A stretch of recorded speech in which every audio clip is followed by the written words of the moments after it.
Web of Betrayal, The Shocking Investigation into Fabio Sementilli's Murder, Part 2. A Legacy Cut Short. Welcome to Ontario Cold Cases, Canada's true crime podcast.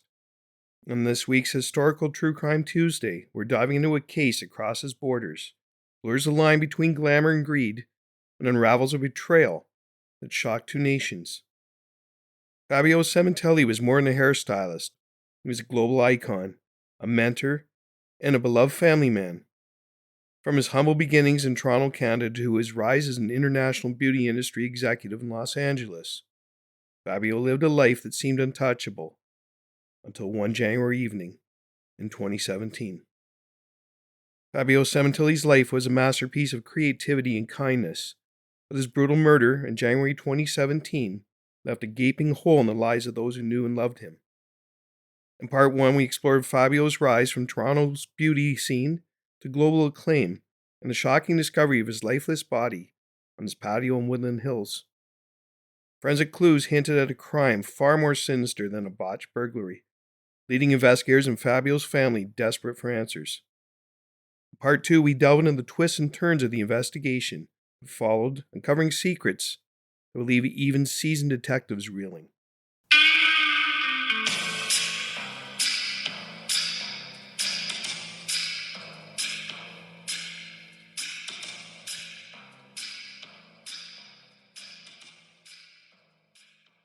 The early stages of the investigation. The investigation into Fabio Sementilli's murder began with meticulous attention to the crime scene. The blood-soaked patio, littered with overturned furniture and shattered glass, told the story of a violent and desperate struggle. Fabio's body bore numerous stab wounds, concentrated on his neck, chest, and face. The defensive wounds on his arms and hands indicated he had fought back fiercely against his attackers. Forensic teams carefully documented every detail, collecting samples of blood, fabric fibers, and a mysterious substance found smeared on the patio railing. A partial footprint near the sliding door suggested a hasty retreat by the perpetrators. The missing Porsche 911 initially appeared to support the theory of a burglary, but when it was located days later in an industrial parking lot, it yielded little usable evidence. No fingerprints, no DNA, no items from the home inside the car. Detectives canvassed the Woodland Hills neighborhood, speaking to neighbors who reported faint noises that evening, but no clear signs of unusual activity. The home security system had been tampered with, effectively erasing potential video evidence. The calculated nature of this act, along with the untouched valuables inside the house, shifted the investigation's focus. Detectives now suspected a staged crime scene designed to mislead them. Through forensic analysis, detectives confirmed that the attackers used a knife as a murder weapon. The brutal and targeted nature of the wounds suggested personal animosity. Fabio's status as a beloved figure in the beauty industry made such a personal motive even more perplexing, deepening the mystery. The circle narrows. Investigators turned their attention to Fabio's personal life, hoping to uncover any conflicts that could explain the violence. Fabio's colleagues and friends painted the picture of a kind-hearted man deeply committed to his work and family. However, interviews with his wife, Monica Sementilli, began raising red flags. Her account of the day's events was riddled with inconsistencies. Initially, Monica claimed to have discovered Fabio's body upon returning home from errands, but her timeline appeared vague. When pressed for details about her activities leading up to the murder, she often deflected, offering answers that investigators found evasive. Monica's emotional detachment during questioning further unsettled detectives. While grief affects individuals differently, her lack of visible distress and flat demeanor raised suspicions. Friends and acquaintances noted that her behavior seemed inconsistent with that of a grieving widow. Investigators began to consider the possibility that Monica knew more about the crime than she let on. The investigation took a significant turn when detectives examined Monica's phone records.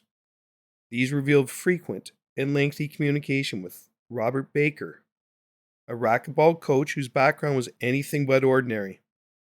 Baker, a former adult film actor, had a reputation for living beyond his means, struggling with financial instability, and engaging in dubious ventures to make ends meet.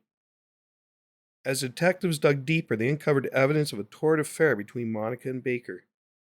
The relationship had reportedly been ongoing for over a year, was known to a small circle of acquaintances.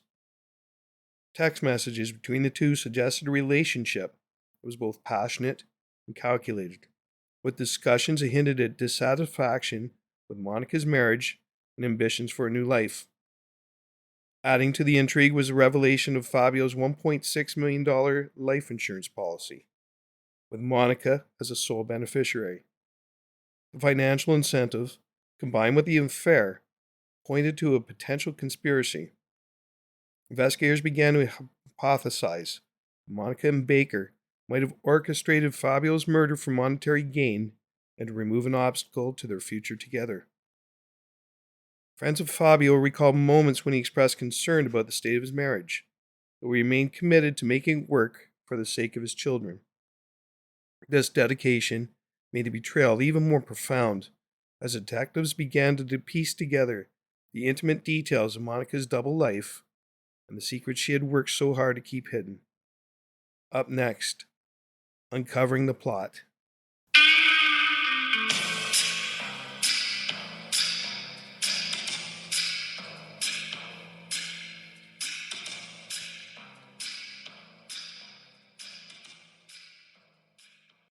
Uncovering the plot. Building a case against Monica and Baker required relentless determination and painstaking work. Surveillance footage from a nearby street captured a vehicle resembling Baker's near the Sementilli home on the evening of the murder. Witnesses reported seeing two men leaving the property shortly after the estimated time of the attack, though they could not provide definitive identifications. The timeline matched the gaps in Monica's own alibi, further casting doubt in her version of events. Forensic analysis provided a critical breakthrough. DNA recovered from the patio railing matched Robert Baker's profile, placing him at the scene of the crime. Additionally, a partial footprint near the patio door was linked to a brand of shoes Baker owned. Investigators also retrieved fibers from the crime scene that matched clothing Baker was known to wear during his frequent racquetball sessions, further tying him to the location. Detectives unearthed financial transactions between Monica and Baker, which included transfers of cash and payments for various expenses in the months leading up to the murder. These transfers suggested a shared financial arrangement and indicated they were planning for a future together. Adding to the growing pile of evidence were text messages in which Monica assured Baker they would soon be free and hinted at their shared plan. Investigators also discovered that Monica had conducted internet searches for topics such as how to make a murder look like a robbery and staging a crime scene in the weeks before Fabio's death. This digital trail solidified the theory that the crime was premeditated and meticulously planned. On June 15, 2017, after months of gathering evidence, detectives made their move. Monica Sementilli and Robert Baker were arrested and charged with first-degree murder and conspiracy to commit murder. The news sent shockwaves through Fabio's community, leaving friends, family, and colleagues grappling with the magnitude of betrayal. The revelation that a devoted wife and her lover had allegedly conspired to kill a man so widely admired was almost too shocking to believe. A chilling confession. Robert Baker's decision to cooperate with investigators provided critical insight into the crime and a conspiracy behind it. Facing overwhelming evidence and the possibility of a life sentence without parole, Baker agreed to a plea deal in exchange for a reduced sentence. His confession not only corroborated much of the evidence detectives had gathered, but also introduced new and chilling details. According to Baker, Monica had approached him with the idea of murdering Fabio several months before the crime. She had expressed dissatisfaction with her marriage and emphasized her desire to be with Baker without the financial and emotional constraints imposed by her husband. Baker claimed Monica described Fabio's life insurance policy as their ticket to freedom. repeatedly assuring him that the payout would allow them to start fresh together. Baker detailed the planning phase, during which Monica shared information about Fabio's daily routine, his preferred times for relaxing on the patio, and the security measures in place at their home. Monica also provided Baker and an unidentified accomplice the tools they needed to bypass the home security system, ensuring there would be no video evidence of their actions. On the day of the murder, Baker and the accomplice lay in wait outside the property, monitoring Fabio's movements. When Fabio stepped onto the patio, the pair launched their attack. Baker admitted to stabbing Fabio multiple times in what he described as a chaotic and frenzied attack. However, it was his revelation about the accomplice that caught investigators off guard. The individual, never previously on law enforcement's radar, was reportedly someone with close ties to Monica, a friend or associate she had brought into the plan. Baker refused to name the person, claiming fear for his own safety, but described their role in the attack as significant and essential to its execution.